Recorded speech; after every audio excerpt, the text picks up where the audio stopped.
кажавме дека ова послание, неколку пати повторивме, е едно борбено, воинствено послание. Така и почнува, така и завршува и целиот тон на посланието е борбен. На почетокот и крајот, уводот и заклучокот не е вообичаен за апостол Павле. Ако се сеќавате, пред 6 месеци кажавме дека отсуствува она што е вообичаено на почетокот на посланието, а тоа е поздрави, молитви, благодарности, благослови. Не, Павле почнува со тресак, треснува буквално по масата, удира. Веднаш почнува со еден полемички тон и така и завршува.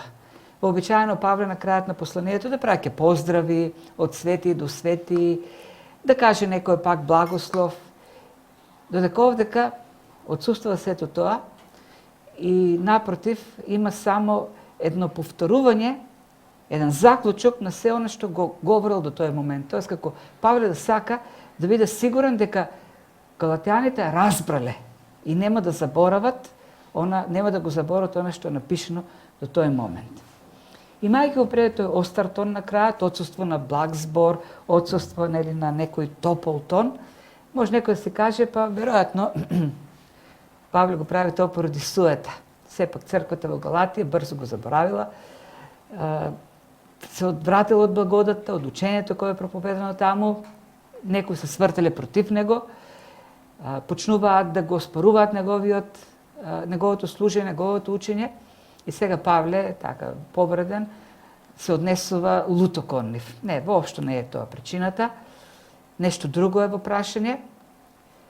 И самиот крај на посланието, или овој 11 стих кој е во вовет, или прв стих од заклучокот, покажува нешто друго. Покажува дека Павле е загрижен за состојбата на христијаните во Галатија.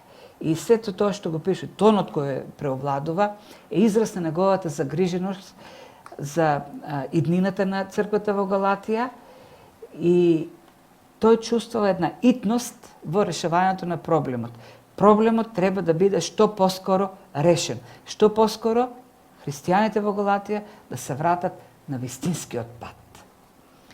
И самиот вовет кажува на тоа. Павле вели, гледате со колку големи букви ви напишав со своја рака.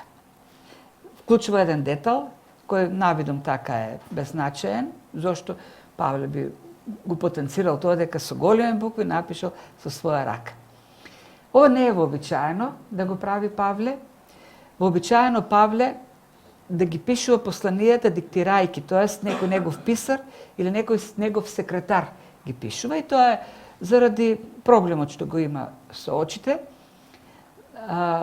Например, во посланието до Солунците, второто послание, Павле на крајот на посланието им вели: свој речен поздрав од мене, Павле, тоа е белег во секој послание, јас пишувам така. Значи, вообичаено некој друг да го пишува, Павле да диктира, но на крајот Павле додава нешто со своја рака, поздравот тој сам го пишува, и тоа е како еден белег на секој негово послание. Тоест, неговиот препознатлив ракопис. Тој на крајот со своја рака пишува и тој негов ракопис е специфичен.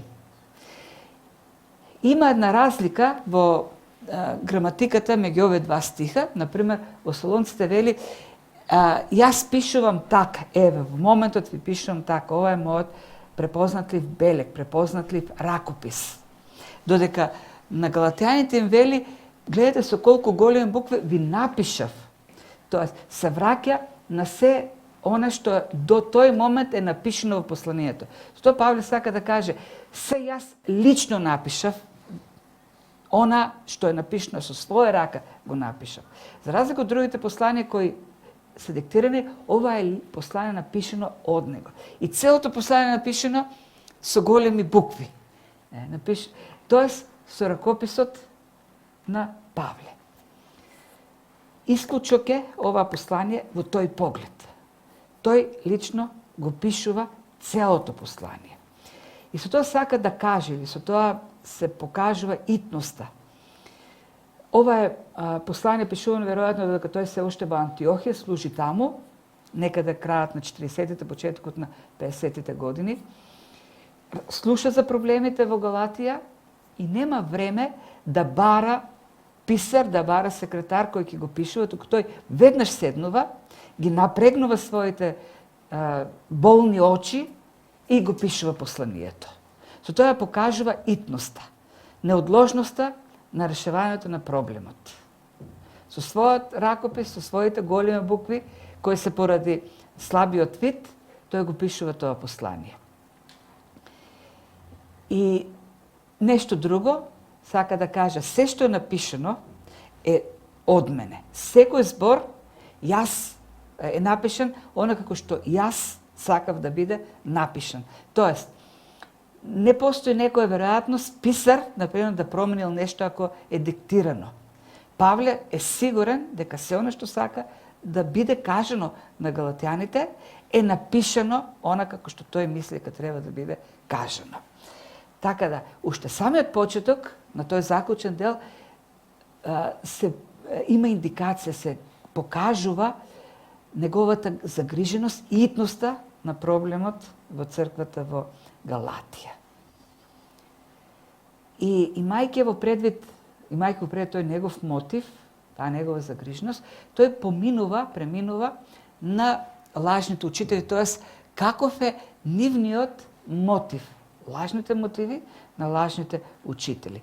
Тој вели, оние што сакаат да се фалат по тело, тие ве принудуваат да се образувате. Значи, прво, они имаат мотив свој, зошто доаѓаат овдека, а тоа е да се фалат по тело, потоа да не бидат гонети поради крстот Христов и понатаму пак вели да се пофалат со вашето тело на крајот на 13 стих.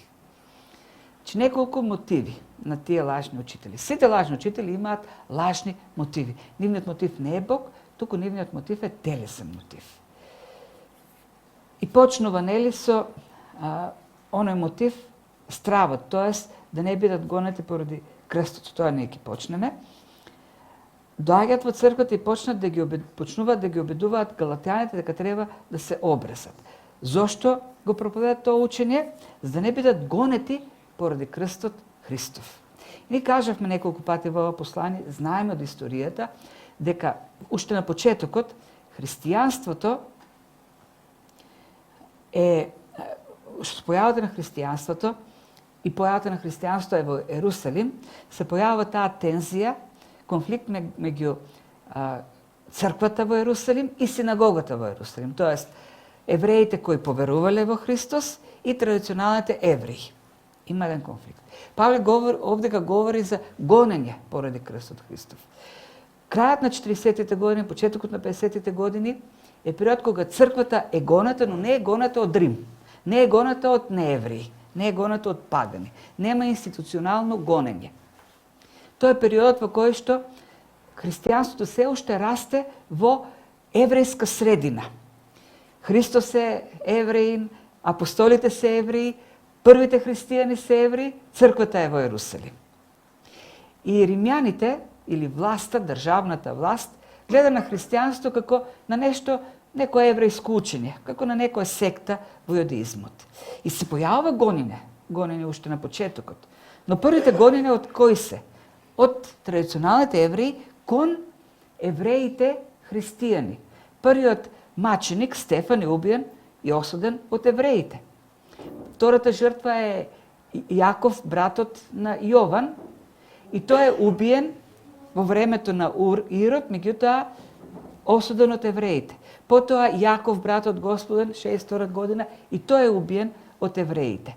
Така да кога говори овдека за страв на овие учители, дека може да бидат гонети заради крстот, има во предвид евреи учители христијани, кои од страв дека ќе бидат гонети од традиционални јудеи, почнуваат да проповедаат образување како дел од христијанското учење.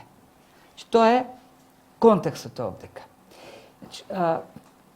Црквата во Јудеја, во Ерусалим, сакајќи да ја намали тензијата со јудејската синагога или традиционалните јудеи, вклучуваат во христијанското учење и дел од законот, особено обрезанието. И гледаме, дури и кога доаѓаат во Антиохија, Петар и останатите јудеи, сакат да покажат впечаток пред јудеите христијани дека и они останале со Мојсеевиот закон. Но што се случува? И кога доаѓаат сега во Галатија мисионери јудеи, јудејски христијани, тие продолжуваат да проповедаат образание. И на тој начин, всушност, тие се обидуваат некако паганите да ги вклучат исто така кон законот или под капата на јудеизмот. Тоест, работат на еден вид прозелитизам, да станете тие јудеи. Тоа е целта. Вие ќе станете јудеи и така ќе бидете дел од Божиот народ и така ќе бидете прифатени од Бог. Дури, нели, и Петар го прави тоа, затоа го обвинува во 2 глава Павле Петар дека на крајот на краиштата зошто ги принудуваме на евреите да го исполнуваат законот, кога ние евреите, кои се сметаме Божи народ, не го правиме тоа. Станува збор за евреите христијани. Значи, тоа е проблемот овдека. Се плаша, има еден страв дека од јудеите, дека ќе бидат гонети од другите јудеи, традиционалните јудеи, и тие го вклучуваат образанието и ги принудуваат сега галатјаните да се образуваат.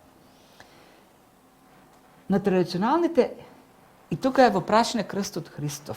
Тоест, да, крстот Христов, но важен е законот. На традиционалните евреи не им пречи равинот, учителот Исус. Би го прифатиле. Меѓутоа, нив им пречи Спасителот Христос.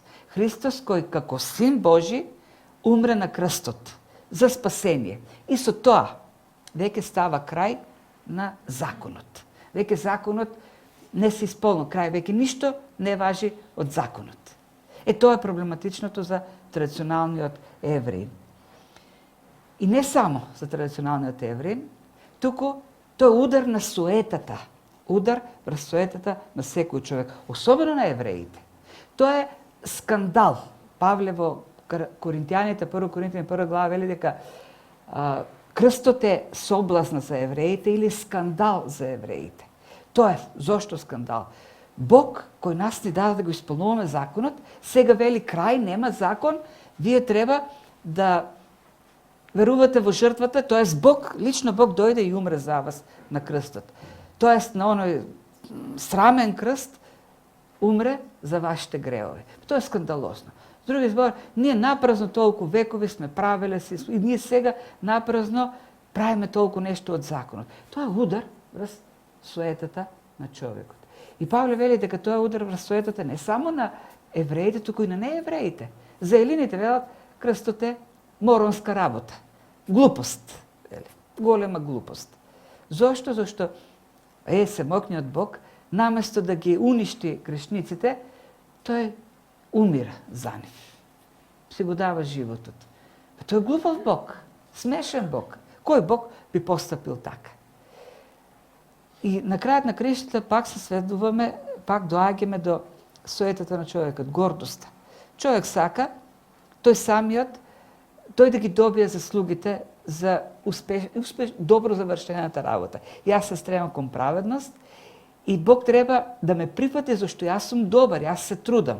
Додека крстот ја покажува целата безпомошност на човекот, неможноста, духовната ништожност. Не може да биде, не може со своји сили да направи ништо. Само крстот, само Христос на крстот е спасение за човекот.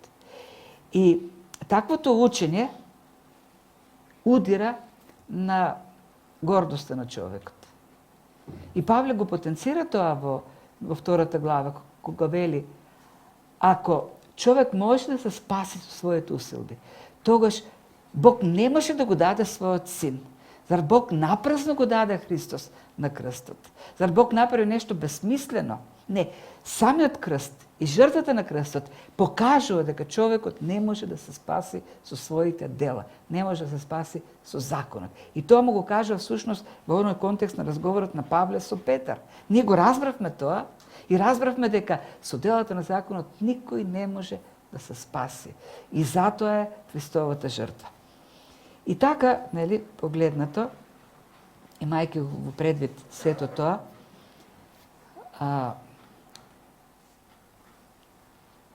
галатјаните, тоест јудејските христијани во Галатија, инсистираат на евреите исто така да се образуваат и да го исполнуваат дела од законот. Првата причина е, како што кажавме, да избегнат прогонство. Втората причина, Павле вели, е да се пофалат со вашето тело. Тоа во тој обид да го минимизират, да минимизират тензијата со традиционалните евреи, дури и во мисионирањето, тие се обидуваат да привлечат повеќе неевреи како христијани кон јудаизам. И на тој начин да добијат пофалба. Тоа стануваат некакви, и тоа пофалба која ќе се вратат таму во Ерусалим. Пофалба пред традиционалните евреи. Еве, ние направивме од неевреите евреи. И се фалат, на тој начин се фалат, како што вели Павле, по тело. Тоест, вели, тие станаа како ловци на трофеи. Ние во минатото читавме многу цртани стрипови, во кои темата, основната во најголем дел беа каубојци, индијанци. И таму научивме дека индијанците, кога ќе фатат бели, ги скалпираат и скалповите им се како трофеи, или си ги закачуваат на поясот и ги носат. Павле вели, овие станаа како така исто како ловци на трофеи и на поясот се закачуваат трофеи, не скалпови на луѓе, туку обрезани неевреи. И тоа е нивната пофалба. Тие се фалат од тоа колку неевреи успеале да обрзат и да ги направат некако во тој поглед евреи. И тоа е вели нивниот мотив. Тоа е нивната цел. Да обрзуваат, а не да доведуваат луѓе при Христос, пред крстот. И за жал, да кажеме, проблем станува и за црквата, кога целта не е она што Павле понатаму ќе каже да се фали со крстот Христов, туку целта е бројки. Тоест, колку луѓе доведовме, колку луѓе го примеа Христос како Спасител, колку луѓе беа крстени, колку бројки имаш минатата година, оваа година, а Павле вели, јас не сакам да се фалам со ништо друго, освен со Христос распнатиот, освен со Христовиот крст.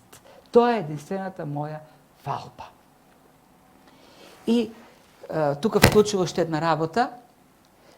Оние што се образуваат, сами не го почитуваат законот, а сакаат вие да се образувате. Тоест, самите евреи, и на Петар тоа му го каже во втората глава, затоа велим дека овдека Павле повторува некои стихови од порано, самите евреи разбрале дека не можат да го исполнат законот, зашто никој не може да го исполни законот. А штом не можеш да го исполниш законот, тоа значи дека ти не можеш да се спасиш преку законот. Разбрале и сепак ги принудуваат другите да го прават тоа. И во тој поглед Павле овдека наликува на Христос, кога ги критикуваше фарисеите дека се лицемери.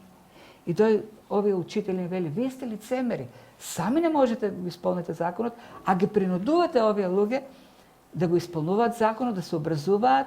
Зошто? Зашто тие ќе бидат вашата пофалба. Ќе одите таму во Ерусалим и ќе се фалите колку многу луѓе сте успеале да ги натерате да станат евреи, да станат ваши трофеи. И откако го кажува тој мотив или на лажните учители, тој поминува кон својот мотив. И вели, а на мене, значи, тие се фалат со тело, нивниот мотив е стравот, да не бидат гонети, а јас, мојот мотив е да се фалам, да не се фалам со ништо друго, освен со крстот на нашиот Господ Христос, преку кого за мене светот е распнат, а и јас за светот. Павле вели, да не даде Господ, да не ми се случи да се пофалам со нешто друго, освен со крстот на нашиот Господ Исус Христос. И сега, ова за нас веќе е клише, да се фалиме со крстот Христов и не говори многу. Па сосема нормално е Павле да го каже тоа. дека се фали со крстот Христов.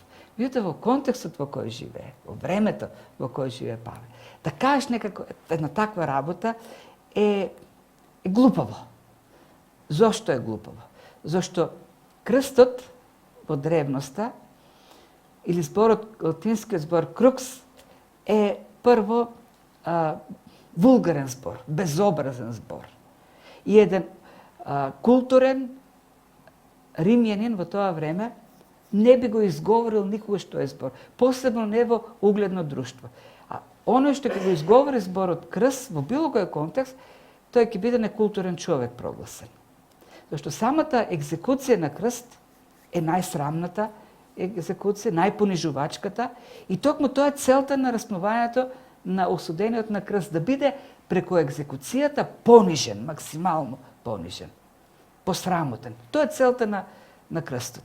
И римските граѓани биле со закон ослободувани од таква екзекуција. Римски граѓанин никогаш не бил распнуван на крст. Тоа е казна за робовите, за разбойниците, за криминалците кои не се римски граѓани.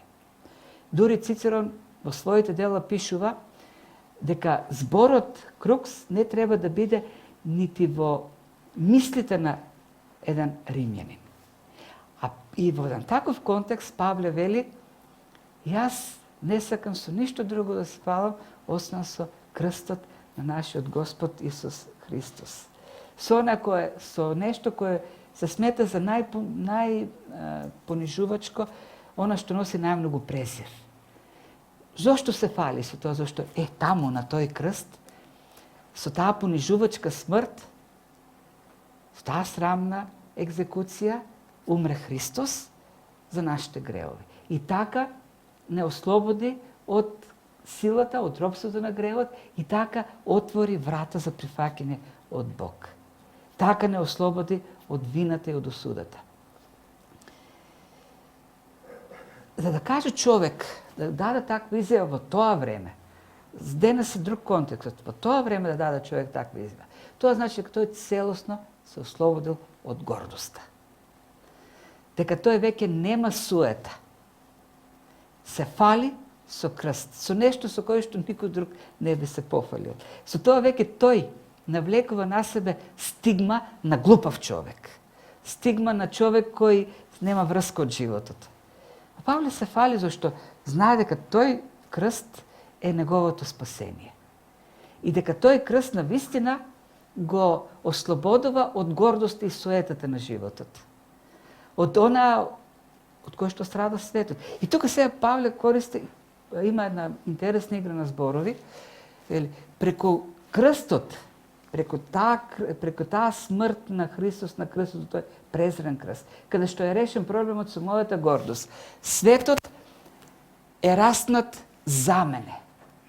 И тука го користи зборот космос. И сега ќе направиме малку една етимолошка анализа на овој збор, што е важно, многу е важно. Вели, светот беше раснат за мене и јас за светот раснат.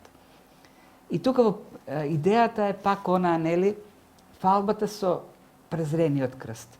Космос во елинистичкиот свет го означува Вселената, оно што ние велиме Вселена. Тоа е целиот материјален создаден свет од Бог. Во основата на зборот космос, суштината на зборот космос уствари е аред. Кој што аредот значи убавина. Значи нешто кое е убаво, нешто што е украсено. Од зборот космос е и зборот козметика. Исто така. Со тоа што не треба да се изговори како З, туку како С, косметика, што би требало да биде правилно, како сакаме фонетика. И од кај таа идеја, зошто зборот космос? Бидејќи во древната митологија, редот е убавото, дизајнот е убавото, додека хаосот е злото, она грозното. И кога Бог го создава светот, тој создава еден уреден свет, убав свет, свет на ред, свет кој кое говори за самиот Создател, дека и самиот Создател во тој поглед, бидејќи создава убав свет, и самиот Создател во тој поглед е Бог на редот. И Стариот Завет посебно ја вложува таа идеја во созданието, например во псалмите кога Давид нели навечер говори за небото, говори за една раскош, за една убавина. Не. Тоа е суштината на космосот. Убавина, дизајн, ред. Меѓутоа во новозаветниот јазик, во новозаветниот речник, зборот космос не значи вселена, туку го означува општеството на безбожници, општеството на неверници или системот кој е спротивен на Бог. Редот, поредокот, кој е бунтовен против Божиот поредок. Значи, Бог создаде космос кој е дизајниран и е совршен, е прекрасен. И сега човекот во бунтот против Бог, грешниот човек, редизајнира или шминка. Божиот ред го принагодува кон човечката грешна природа и го прави привлечен за грешната природа. Ако Бог, например, во неговиот дизајн рекол која е главата во семејството или во црквата или кој е поредокот, човекот го променува сето тоа, го редизајнира за да даде поредок кој годи на гревот на човекот. И сега наместо машки и женски пол има еден куп родови. Или наместо да има ред во семејството, има феминизам и така натаму. Тоа е космосот во новозаветната смисла на збор, човечкиот космос, не Божиот, човечкиот дизајн. Она што го нуди човекот поради гревот во себе, она зад кој што стои темнината или хаосот или сатаната, но го представува како убаво, го представува како совршено, го представува како привлечно. Нешто што треба да ја привлече човечката суета, човечката горест, човечката поход. Тоа е идејата на зборот космос овде. И Павле што вели? Тој космос, убав космос што е, тој човечки космос, откако нели Христос откако Бог ме исправи пред Христос и крстот, откако ми го откри Христос, тој космос убав всушност е како труп на крстот за мене. Тој е раснат на крстот. Сите што биле на крст во тоа време изгледале очајно. Луѓе тепани, камшикувани, кои издишуваат, тоа последните се во процес на умирање. И Павле е тој убав космос кој што е привлечен за светот, за мене е како труп кој умира на крстот. И кога овдека говори Павле дека тој го раснал, дека за него светот е како раснат на крстот, е раснат на крстот, за него светот е се она што тој до пред Христос го имал како убаво, како значајно, како привлечно. И тука тој ги споделува во Филипјаните 3 глава. Неговото етничко потекло, неговиот успех како фарисеј, тоа што учел кај најдобрите равини, тоа што е гонал црквата, тоа што напредувал и сите го фалеле за неговата посветеност на традициите на неговите предци. И Павле вели, кога Христос го сретнав, сето тоа за мене стана измет. Тој свет, привлечен, човечки, вели за мене е човечки измет. Во споредба со она што Христос го откри. И не само сега што за него светот е распнат на крстот, но вели и јас за светот сум распнат. Тоа е таа реакција на светот. Кога некој ќе се поистовети со Христос и крстот на Христос, тој веќе таквиот се смета за распнат во однос на светот. Светот на таквиот гледа како што Павле гледа на светот, така светот гледа на Павле. Тоа светот гледа на Павле како на отпадок. И Павле тоа го признава. Например, во 1 Коринтини 4:13 вели, станавме како ѓубриште на овој свет, како исфрлен смет од сите луѓе досега. Ако за тебе светот стане нешто како распнат, како да е распнат на крстот, но и светот на тебе гледа како таков. Но тој не е причина за Павле да се тргне од светот. Да, тој го растна светот на крстот, зашто знае дека светот е минлив. Јован вели светот е минлив, похотите негови. Тоест, светот пропаѓа, постојано умира.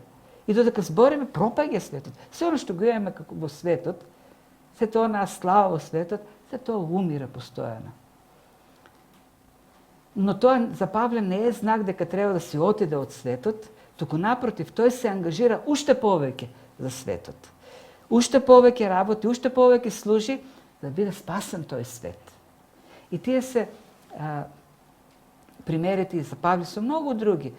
Луѓе кои имале многу во светот, например Илијам Тиндел, тој имал многу во светот. И како потомок на фамилија и така натаму. Но тој се откажува од сето тоа. Го растува на крстот со една единствена цел, да ја преведе Библијата на англиски. И затоа е затваран, гонет, и англискиот крал на крајот на краиштата го лишува од живот. Тој оди на англискиот крал и вели, ајде да направиме една Библија на англиски. И кралот му вели, како бе на англиски ќе пишуваме ние Библија? Да, навистина е парадоксално. Тоа е тоа, го растнува светот на крстот, зошто за тој да може да се посвети и да живее за распнатиот Христос. И така, продолжува, тоа се вели моите вистински мотиви. Крстот е мојот мотив, не телесните фалби. Зашто во Христос продолжува и вели, ниту обрезанието има некаква сила, ниту необрезанието, туку новото создание. Зошто се фалам со крстот Христов? Зашто во крстот Христов јас станувам ново создание. А за да станам ново создание, нема да ми помогне ниту обрезанието, ниту необрезанието. Ако се обрезам, јас нема да станам ново создание, и ако не се обрезам, нема да станам ново создание. И во двата случаеви станува збор за човечки дела. Единствено Христос на крстот, ако со него се соединам, ќе станам ново создание. И само тоа има важност. Новото создание. Дали јас сум ново создание. Не дали сум крстен или не, туку дали сум станал ново создание. И тоа е суштината на христијанството. И сега кога Павле го кажува ова, и цела една глава посвети на тоа, дека фактот што ние не се спасуваме по делата, во никој случај не значи дека христијанот нема да има дела. По втор пат овде го кажува тој стих за обрезанието и необрезанието кој нема сила во Христос. Претходно тој го кажа во 5 глава 6 стих. Истите зборови. Во Христос ниту обрезанието има сила, ниту необрезанието. Гледате, на крај тој повторува, целиот крај негов само повторување на стихове од порано што ги кажал. Со таа разлика што, например, во 5 глава ништо вели нема сила, туку верата која действува преку љубовта. А во 6 глава место верата и љубовта кажува новото создание.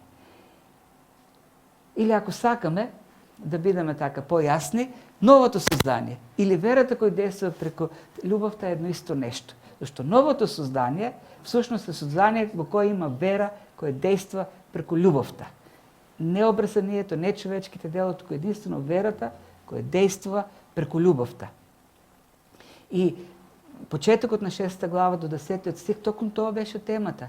Оно што е ново создание, тој ги носи товарите на другиот. Во него има плод на Светиот Дух, кој го тера, го поттикнува на тие дела.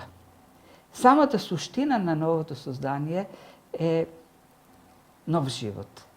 И таквите, вели Павле, ги очекува мир и милост. На оние што постапуваат по тоа правило. Кој е правилото? Не обрезание, не необрезание, туку единствено Христос и неговиот крст не прави ново создание. И оние кои постапуваат по тоа правило, ним нека од сега натаму биде мир и милост. Ним и на Израел Божи.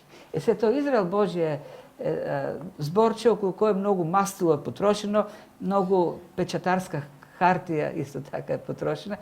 Кој е тој Израел Божи? Значи, на оние кои се ново создание, и на Израел Божи. Според едно толкување, две основни толкувања. Има едното толкување дека Израел Божи уствари е истото она што укажува на почетокот на стихот. Оние кои постапуваат по тоа право, тоест новото создание е Израел Божи. Или со други зборови се има во предвид црквата на Христос, нема веќе етнички Израел, има само духовен Израел.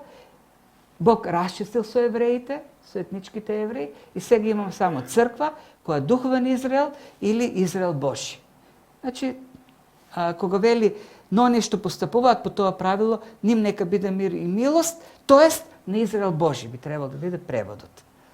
Меѓутоа, кој е проблемот овде? Кај што зборчето и на Израел Божи, или во оригиналниот текст кај епи, уствари е сврзник кој има за цел граматички да раздели две групи, две нешта различни. Овдека е употребен буквалниот превод, но обично таа фраза се преведува и на, исто така и на, или не само ним, туку и на. Значи, тоа е идејата. Со други зборови, имаме овдека, таква е реченицата, конструкцијата, да раздели две групи. Оние кои постапуваат по тоа правило и на Израел Божи. Не тоест на Израел Божи, туку и на Израел Божи. Значи, граматиката овдека не оди во прилог на толкувањето дека Израел Божи е црквата и веќе нема етнички Израел.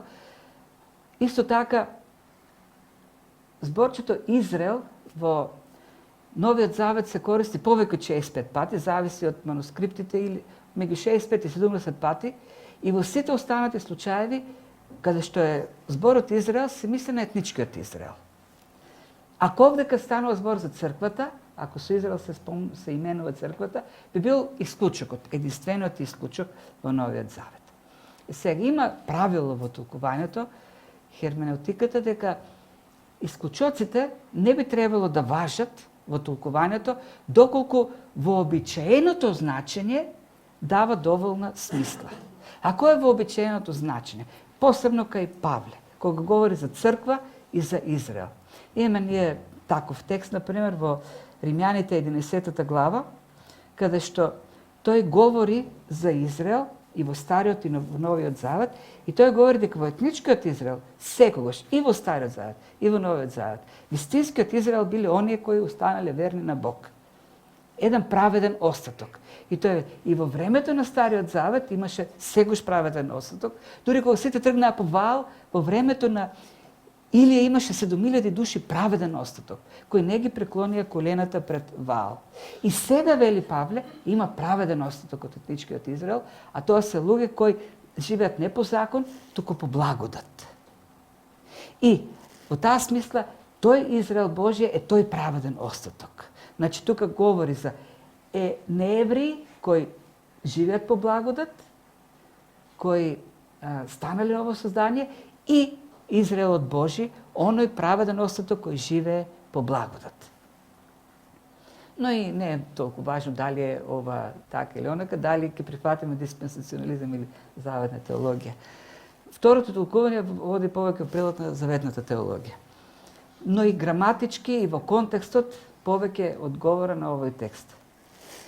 И пред да заврши со посланието, Павле има една молба и вели: и така никој да не ме досадува веќе, зашто јас ги носам на своето тело белезите на Исус. Зборот да не ми досадува буквално значи да не ми прави веќе никои проблеми. Да не ми прави никои проблеми. А кои се проблемите? Никој веќе да не вели дека јас имам погрешни мотиви, дека јас сум лажен апостол, дека моето евангелие не е правилно евангелие, дека јас сум дошол овдека вас да ве манипулирам. Никој да не го каже тоа повеќе. Зошто? Ќе се симнам овлеката и ќе видите што има на моето тело. Ќе видите лузни од камшици, ќе видите лузни од стапови, ќе видите лузни од камења, мене ме каменуваа, мртов ме извлекуваа од овдека, од Галатија, надвор од градот, видете ги. А додека овие учители кои бараат трофеи, човечки трофеи да се палат по тело, имат само една лузна на телото. Лузна од обрезанието. Додека јас имам лузни од служењето на Христос. И тој во 5 глава што вели?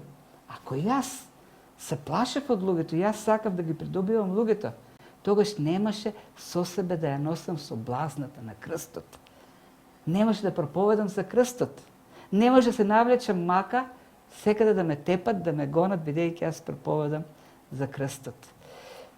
Може би Павле, кога го каже овдека, ја слушнал она легенда за Александар Македонски, кога завршил со освојувањето и стигнал дори до Индија, и тогаш кажал на војниците од Македонија, на генералите, ај сега вие вратете се, ќе продолжам со оние што се од Персија, од другите народи. И неговите кажале, сега ти веќе не си лојален, тоест се откажуваш од нас. И тогаш Александар Македонски симнал облеката и рекол, гледате ли овие лузни? Знаете како ги добив? Јас секогаш бев прв. И првиот удар јас го зимав, да ве заштитувам вас. И ако сметате дека не сум бил лојален кон вас, погледнете ги моите рани на телото. И Павле истото го вели. Ако некој смета дека јас сум со лажни мотиви, нека го погледне моето тело. Што се носам на себе како служител на крстот. И никој повеќе ред да не ми прави проблеми. И за самиот крај, повторно благодат. И како завршува посланието? Благодата на нашиот Господ Исус Христос нека биде со вашиот дух, тоа со вас, буквално, браќа, амин. Почнува со благодат. Значи, првиот стих на Павле е, првите стихови на почетокот на посланието се благодат и мир вам од нашиот Бог Отец и од Господ Исус Христос. Тоа е во поздравот. Потоа во 6 стих вели, се чудам што така брзо се одвратувате од оној кој ве повика преку благодата Христова. И од тука натаму, по продолжение до крајот, Павле говори за благодат. Тоа е основната тема. Зошто проблемот е со делот, со легализмот во Галатиската црква и на крајот завршува, не случајно, завршува со благодат.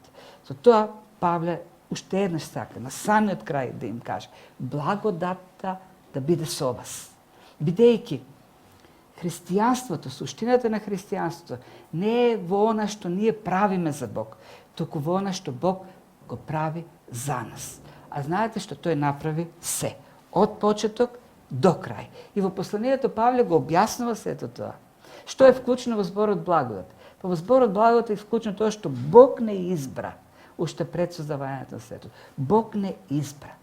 Бог го прати Синот, вечниот Син, на крстот, за да не спаси од гревот, од вината на гревот, да не откупи. Бог го прати и Светиот Дух, да не освети, да не доближи до Него, да не исполни со вера, со плод, да не преобрази, да го живееме неговиот живот. Сето тоа значи благодат. Таа благодат да биде со вас. И на крајот, сосема на крајот, зборчето браќа. Важно. Така почнува 6 глава со зборчето браќа, со зборчето браќа завршува 6 глава.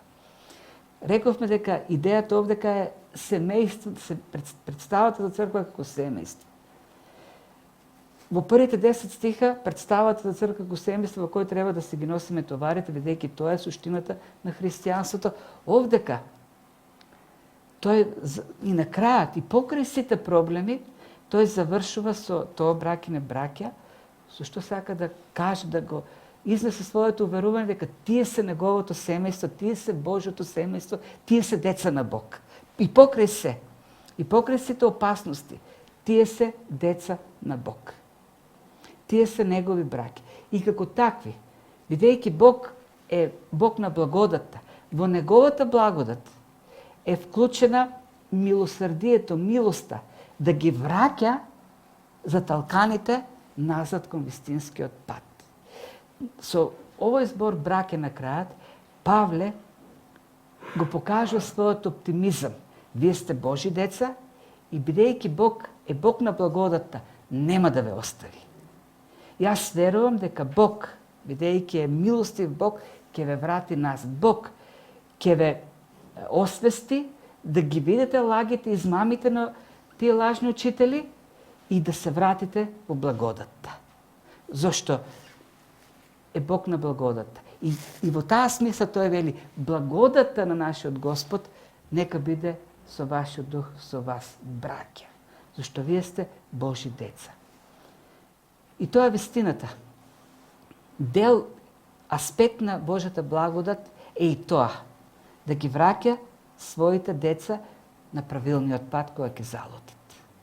И тоа е поздрав на крајот, надежта на апостол Павле. Дека тие галатјани кои се откажуваат од благодатта, кои забегуваат од таа благодат, се одвратуваат од оној кој ги повика, по благодат ќе бидат вратени назад. И тоа е мојата молитва за мене, постојано, Господи, постојано Твојата благодат да биде со мене, зашто само така тоа дело што Тој го започна и Тој ќе го заврши. Јас не можам да го завршам, јас сум слаб, само Бог може да го заврши. И тоа е мојата молба и за вас. Благодата на Бог да биде со вас, браќа и сестри. И тоа дело кој го започна да го доврши во вас. Само по благодат, само по онаа благодат по која сме биле привлечени кон Бог, само по истата благодат ќе останеме до крај кон Бог. Зошто христијанството не е она што ние го правиме, туку она што Бог го прави за нас. Нека неговата благодат не држи. Она што тој го започна, да го доврши. Да се молиме за тоа сите ние, секој за себе и еден за друг. Бог кој што започна, тој да го доврши она што го почна, како што Павле на крајот се надева и се моли за галатјаните. Притисокот да се откажеме е силен, постојан од светот. Само Бог може да нас зачува во верата, само Бог може да нас зачува во упорноста, само Тој може да ни даде и желба, и сила, и способност да можеме да устоиме до крај на тој пат. Амин.